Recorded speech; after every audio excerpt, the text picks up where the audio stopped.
എൻ്റെ പ്രിയപ്പെട്ട കുഞ്ഞേ, ഈ ഉച്ചസമയം നിന്നെ തളർത്തിയിരിക്കാം. രാവിലെ മുതൽ ഓടിക്കൊണ്ടിരിക്കുന്ന നിന്റെ ശരീരവും എന്തെയോ തേടി അലയുന്ന നിന്റെ മനസ്സും ഒരു നിമിഷം വിശ്രമിക്കട്ടെ.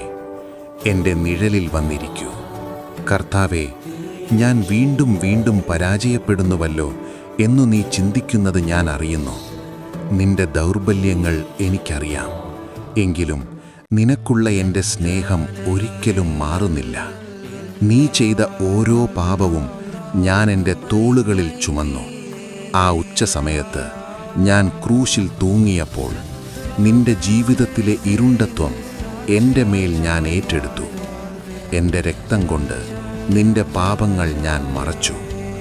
എൻ്റെ മകനെ, എൻ്റെ മകളെ, ഞാൻ നിന്നെ കുറ്റവാളിയായല്ല, എൻ്റെ പ്രിയപ്പെട്ട കുഞ്ഞായിയാണ് കാണുന്നത്. നിന്റെ കഴിഞ്ഞ കാലം മറന്നുകളയൂ. ഞാൻ നിന്നെ പൂർണ്ണമായി ക്ഷമിച്ചിരിക്കുന്നു.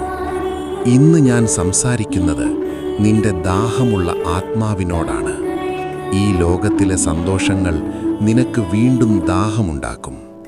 എന്നാൽ ഞാൻ തരുന്ന ജീവജലം നീ കുടിച്ചാൽ നിന്റെ ഉള്ളിൽ നിന്ന് നിത്യജീവന്റെ നദികൾ ഒഴുകിവരും. ആരോടും പറയാൻ കഴിയാത്ത നിന്റെ പോരാട്ടങ്ങൾ, ആരെങ്കിലും എന്നെ മനസ്സിലാക്കുമോ എന്ന നിന്റെ ഉള്ളിലെ ആഗ്രഹം, ഇതിനൊക്കെയും ഞാനാണ് ഉത്തരം.